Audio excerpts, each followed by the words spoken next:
Well, today we're dealing with work zone safety.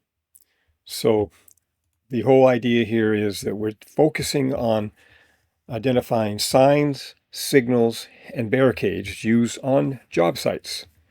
And then the second thing we focus on is identifying highway work zone safety requirements.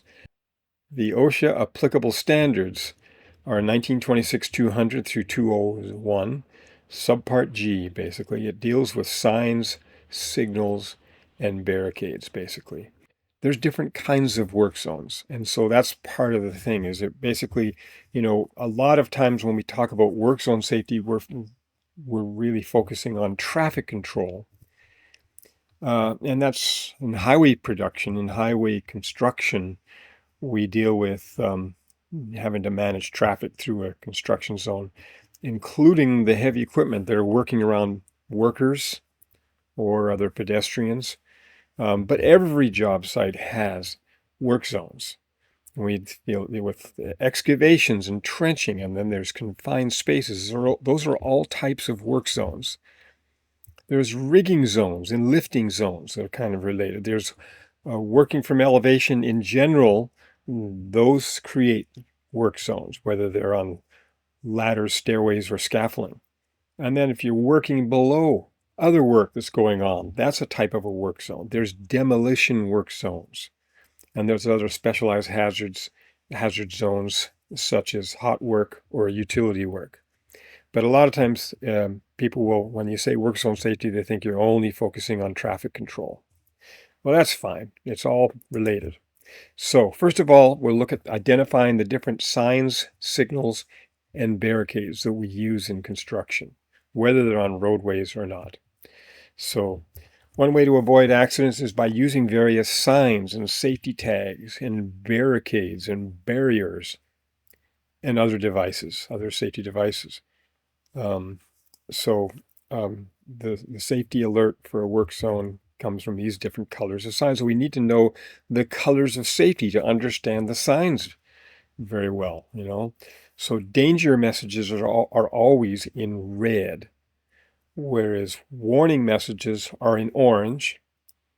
Caution signs or caution messages are in yellow or amber. Informational signs are in blue. Safety messages are in green. These are important categories to focus on. Now, danger is more serious than warnings. Warnings, we're still dealing with immediately dangerous to life situations, but the potential is less. The consequences are the same. The potential for the hazard is less. And so you find orange warnings in traffic barrels and signs that are different than the urgency of a danger sign in red. And then caution signs are for things that are not immediately dangerous to life and health. Informational signs can be anything from a handicap sign and can be a message about a park or a zone of some kind of interest on the highway, but safety messages are in green. It's messages that are important to safety, but they're not about something dangerous. So something like an eye wash station. And then one other couple of categories that are kind of off to the side here down at the bottom is radiation hazards are in either a reddish purple or a magenta color. And then biohazards or biological hazards are in a fluorescent orange or an orangey red, and sometimes they're in red. But so there's some messages in there. You want to be able to identify those signs too. So the danger signs, they're always in red. And yes, if you were going to make the sign, then you'd need to know it's white letters on a red oval, on a white oval, on a black rectangle. But, if you're dealing with danger tape, that doesn't have any of that. It just has black writing, typically, of danger and stuff written on red tape. And so it's not always going to be that way. So the important thing to remember is red when you're dealing with danger. Examples like danger high voltage or danger no smoking, danger keep away. They're focusing on protecting you from things that are immediately dangerous to life and health. IDLH, a good abbreviation to know. IDLH. So here's one that's not so likely to show up on your job site. Okay, well, Danger signs also include those two other special categories of radiation signs and biological hazard signs. And so you get a better idea of this. The radioactive material is the center, the circle of the symbol, and you're dealing with a biohazard. That's the cell, and the cell has pincers coming out grabbing you, I guess. I don't know. You got to have a bit of an imagination sometimes. But here's an example from the wild showing you what these signs look like in the real world. Caution signs are in yellow. They're used to inform workers about potential hazards or unsafe practices. Yeah, you could say if you're making the sign yellow, it'd be black letters on a yellow amber background, but the basic color that differentiates it from other signs is the yellow. Caution, do not operate. Caution, keep aisles clear. Caution, electric fence. So they're not necessarily deadly things, but you'll find things about hearing protection, things about wearing hard hats. Yes, the consequences of not wearing a hard hat could still be deadly, but these things are at a different category, different level of concern. And then informational signs can be much more general. So yeah, notice, employee entrance only. So it's a message, but it's not directly a safety message or per se, and so they can be in blue. There are signs that don't always fit into the categories that they should. So exit signs are a really good example, where we have exit signs in red here, and you see a lot of exit signs written out. I mean, there's nothing particularly dangerous about an exit, or something pointing to a fire alarm, or the fire alarm switch itself, or some of the other things.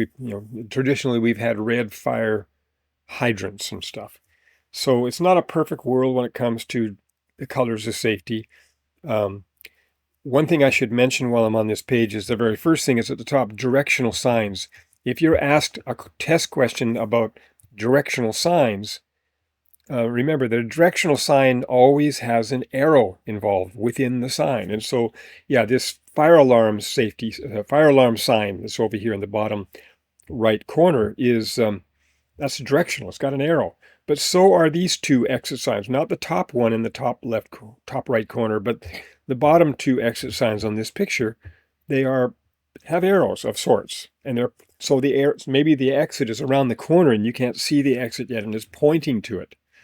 This one has exit arrows pointing each way, so that's different. Anyway, so here there was a movement, especially in the 90s, and it continues on. The fight continues, but that exit signs are also in green because it's really a safety message about the exit sign. So that is more in keeping to what the colors of safety are supposed to be.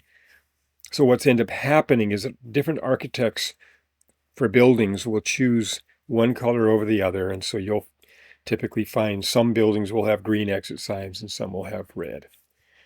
So the war has never been won on that front, and so they both exist. If you go to Home Depot or some other supply house to buy an exit sign, they'll have both kinds. You have to know which color you need to begin with. There's other informational signs. For instance, you'll have signs related to traffic. If you're trying to move traffic through your construction site, you could have slow-moving vehicle emblems on the back of heavy equipment that are not for vehicles that are not street legal. So when you have a slow-moving vehicle emblem, and you're required to have it if you're going to put that unlicensed vehicle on the road, it has to be on the back of that vehicle, and you're supposed to be on the extreme right-hand side, never traveling on the extreme left side or down the middle. You're supposed to be at the extreme right-hand side. And you can't travel any more than 25 miles an hour. So that's another thing they could ask you about on a test, is that 25 mile an hour sign number. The suspension systems of that kind of equipment are not designed for going any faster than that. And, the thing is about the heavy equipment is they're so heavy that any other regular licensed vehicle that hits you is likely to be very seriously hurt, if not killed. And the operator could be, but a lot of times when you got all that mass, that protects you. So the seat belts of heavy equipment are not designed for this high-speed travel that you're not supposed to be doing. They're designed to keep you in the vehicle when in the heavy equipment when when there's a chance that it tips over, because when a heavy equipment tips over, it tends to throw the operator and then crush the operator. So seatbelt keeps you in there in the roll cage. Safety signs in green. Well, we've already talked about that, and that was the example that I gave. It's one of the best examples. You'll find that eye wash stations are typically glowing in green, and the signs about them. And so they typically have green and white lettering on them, and maybe some black lettering too, but the green is the color. So you need to know those basic colors. And then we have accident prevention tags of various kinds. We have them in they're called safety tags oftentimes, for short. So you could have out of order tags. You might have do not start or do not operate, typically related to lockout tagout processes. So we deal with lockout tagout processes in this course in another place. But that's another category, and they typically will have danger or at least have some red on them with the warning. We also use the colors of safety in scaffolding tags. You can have green tags. That means the scaffolding is fine for you to get onto.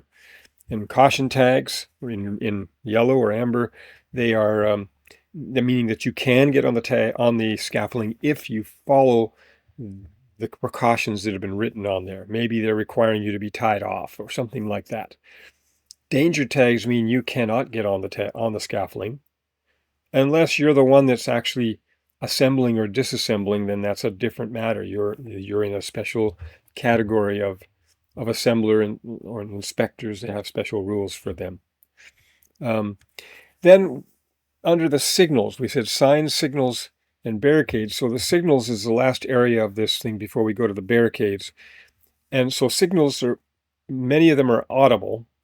And that means audible means there's noise, there's sound. So things like alarms and bells and buzzers and whistles and horns can be used to communicate hazards to workers.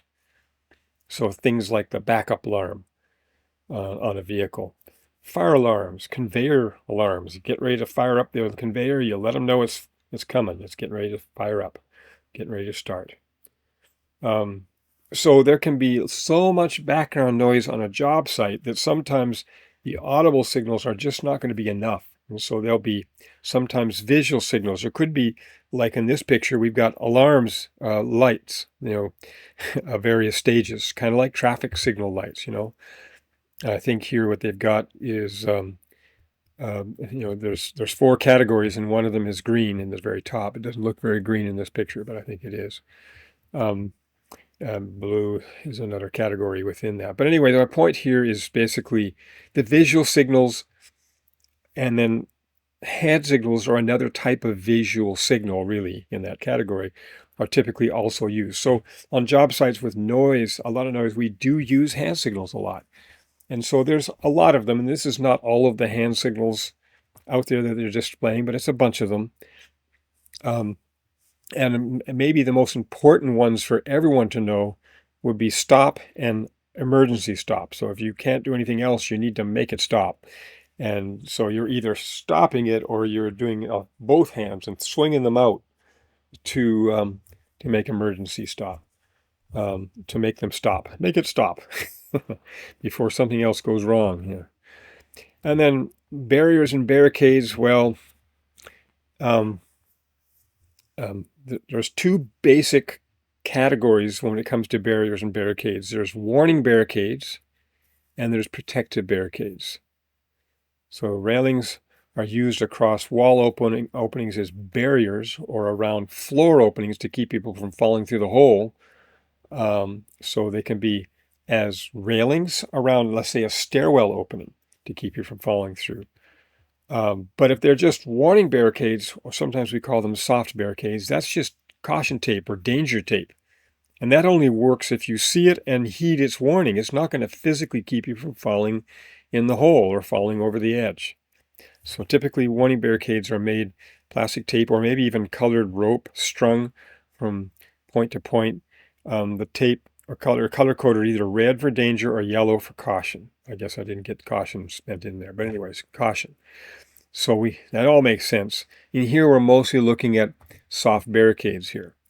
And then another one that's showing up in here that is that cover they've got over that opening. It says danger excavation down here in the bottom right corner.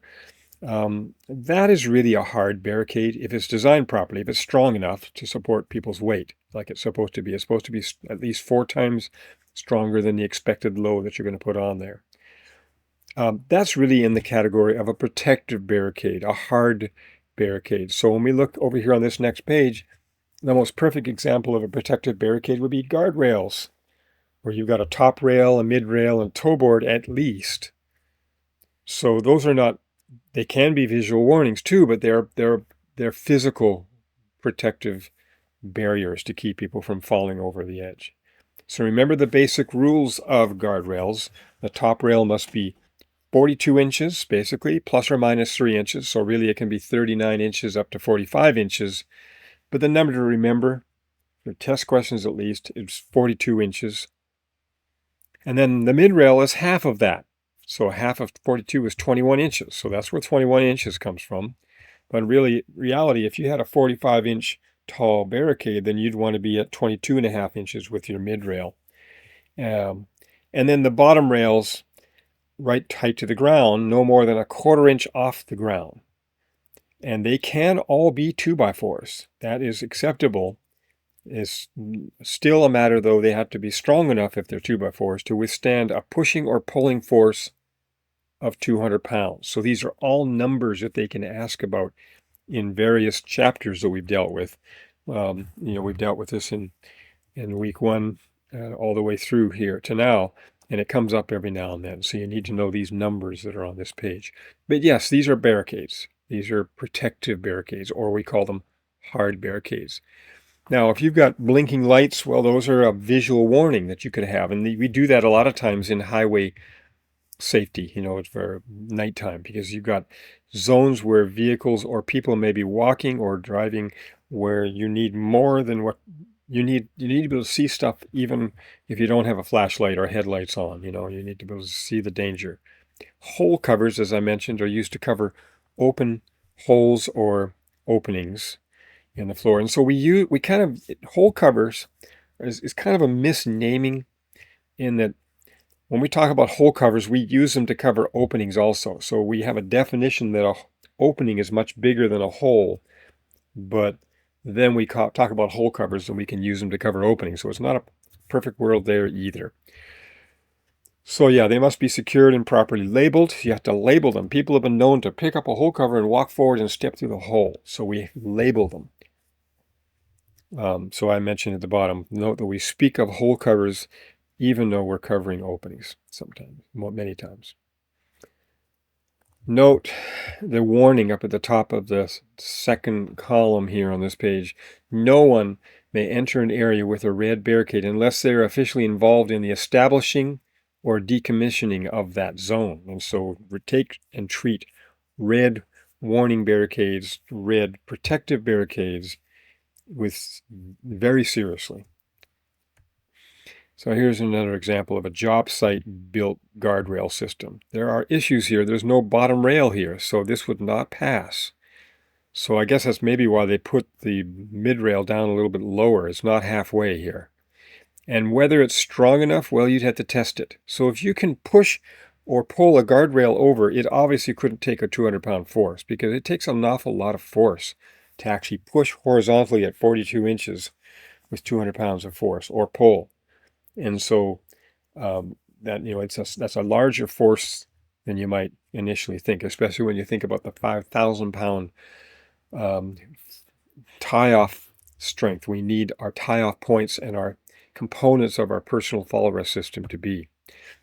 So now the other section here within work zone safety, the second of the 2-part section, is highway work zone safety. So we're just looking specifically at highway zones in this respect. So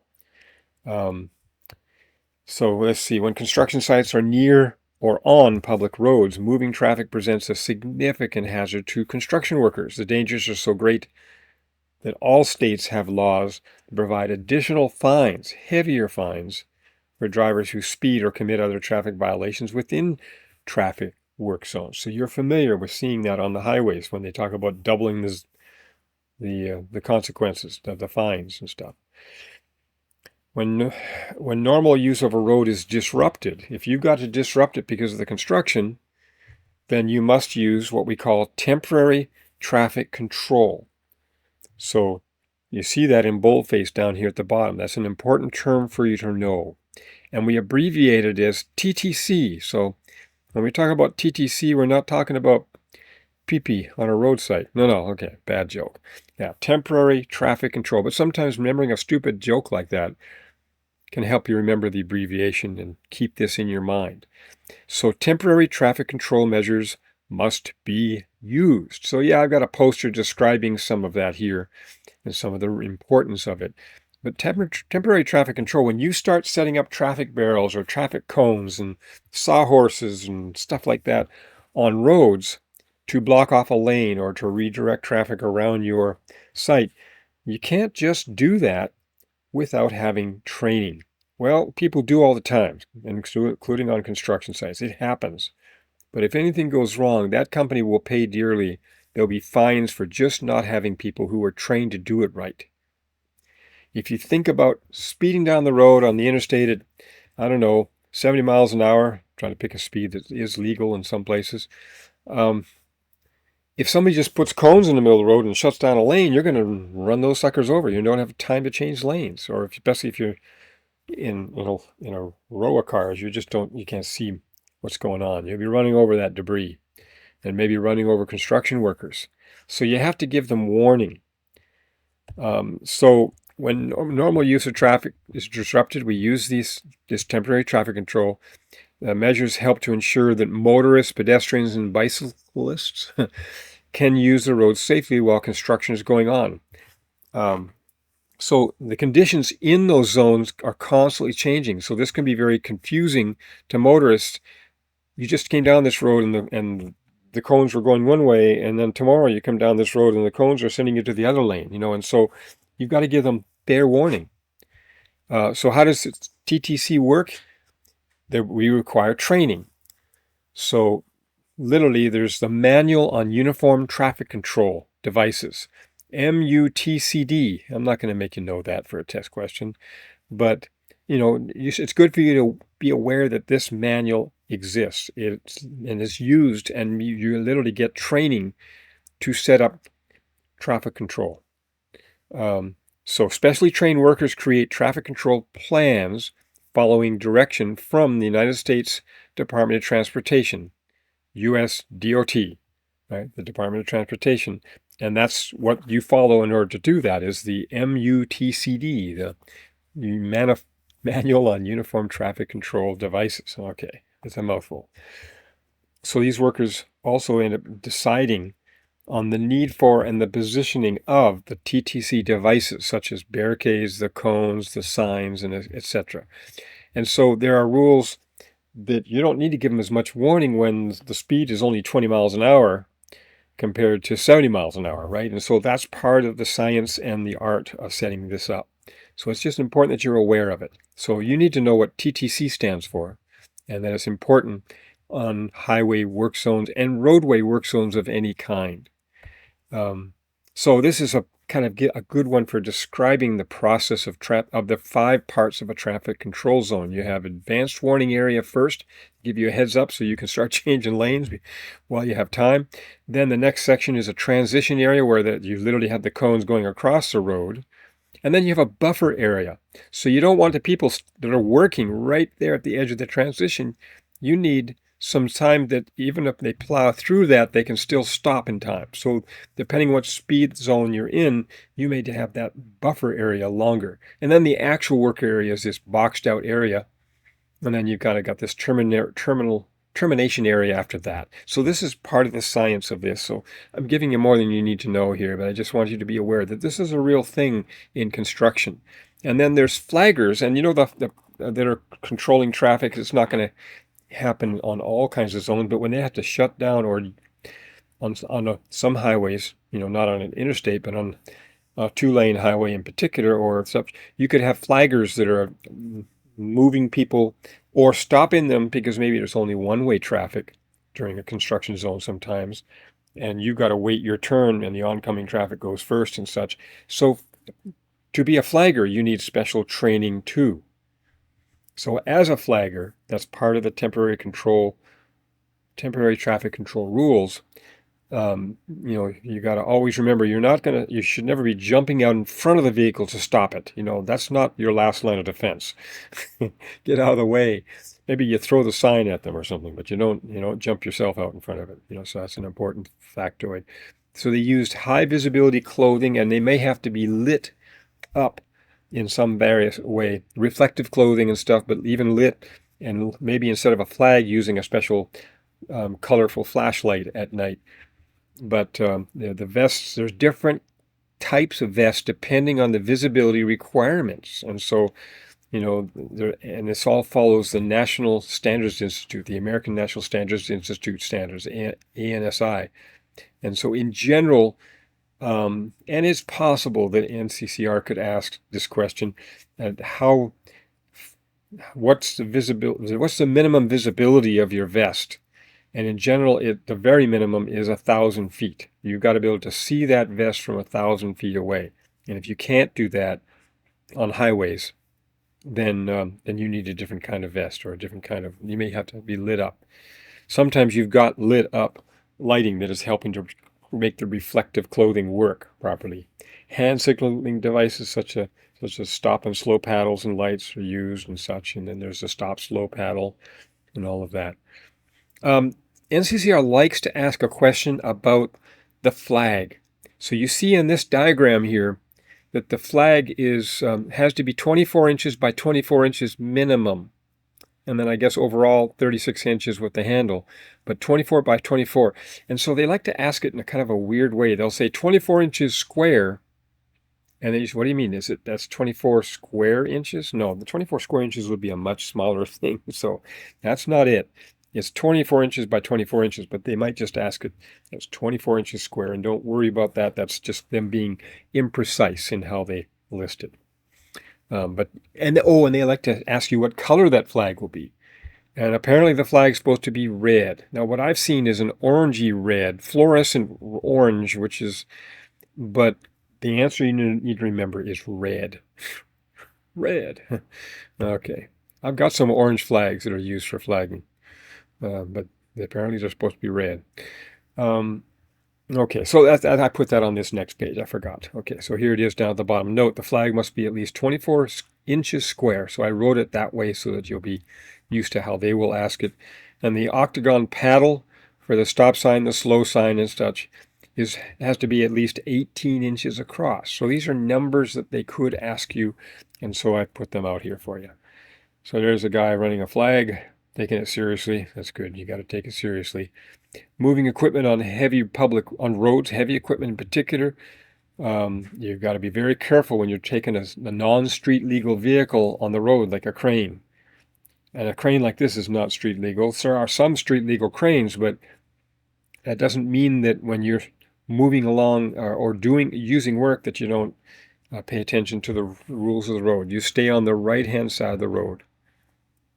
You know the distance that it takes to stop safely. You drive slowly, never speed, allow extra time in traffic, travel with the lights on, use proper warning signs and flags, and you secure all attachments in loose gear. Obey the state traffic rules.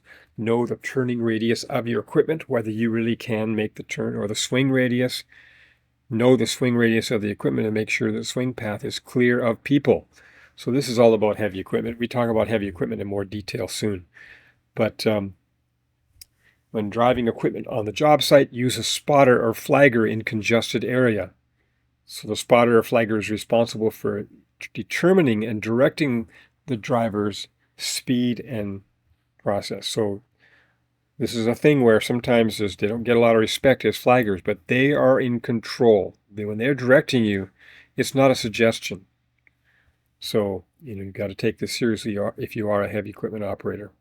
When an accident happens, that could seriously make the accident your fault if you're the heavy equipment operator, if you weren't listening to the flagger's direction.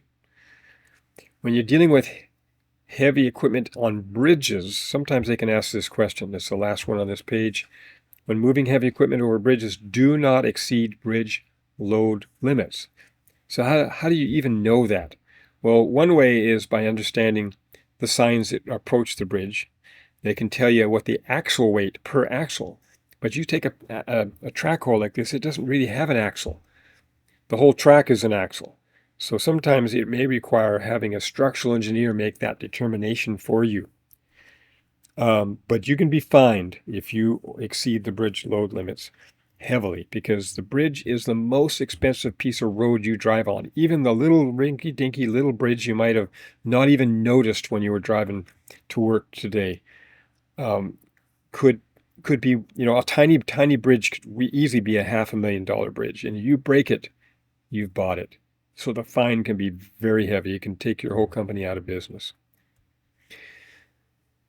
Again, if you can't see the surrounding area clearly from the operator's seat, you've got to get a spotter, or you do not operate. Now, they can also ask you about this, and this also shows up in the heavy equipment section, but when you're making a forward move, you use the horn to signal you're about to move forward. 2 blasts of the horn is a forward move. And then the other thing on this page below that, down here, is you signal a reverse move with 3 blasts. So 3 blasts for backing up, 2 blasts for going forward. So that's an important thing to remember. Okay, and beyond that, there's some more things about heavy equipment in here. There's some terms in here. Some of them could be useful. The center of gravity, the point at which all of an object's weight is evenly distributed. So it's the center point that could replace that whole load as far as its behavior. We'll talk more about that when we get into the materials handling section. Conspicuous location, a particularly noticeable spot, as would be appropriate for posting an important sign or tag. So for instance, with confined space, the conspicuous location has to be right there at the entrance to the confined space, or the exit, whatever you want to call it. A flagger, the person who is specially trained to direct traffic through and around a work zone. Pinch points, the area in which 2 moving equipment parts come together. Pincers, it can be pinch points of an elevator, where you got a freight elevator where you got a door that comes up and a door that comes down. They meet at the middle around your hands. That's a pinch point. I've already mentioned this, but temporary traffic control is a device and a plan used to safely divert traffic when the normal use of the road is disrupted due to construction. And then traffic control devices, those are things like the things we've been talking about, the traffic signs and the traffic signals. Those are all traffic control devices. Road markings, barricades, and bollards, those are posts and cones. They're all examples of traffic control devices used to control and guide traffic. Okay, so caution signs, remember that they inform workers about potential hazards or unsafe practices. The basic color used for caution signs is yellow or /amber, either one. They're kind of the same thing, but you never know how they'll describe it. Slow-moving vehicles are identified by that triangular-shaped reflective yellow, orange, and red emblem. You generally have a reflective border around it in red. Railings are used across wall openings or as barriers across floor openings to prevent falls. So that's something that they could turn into a question in some way, and that's why I'm putting it here. You shouldn't enter an area with red warning barricade unless you are authorized to, even if you are alert and aware of the hazards, and even if you proceed with extreme caution. No. You got to be authorized to be in that red barricade zone. That generally means you're assembling or disassembling the barricades. And the last thing, of this page is infectious agents that create a real or potential health risk are also known as biological hazards. So vice versa, you need to remember that when they start referring to infectious agents, they're talking about biological hazards. So watch that. There's a test question they like to ask where they don't mention biohazard, but they talk about infectious agents, and you need to know what they're talking about. That's the end of work zone safety.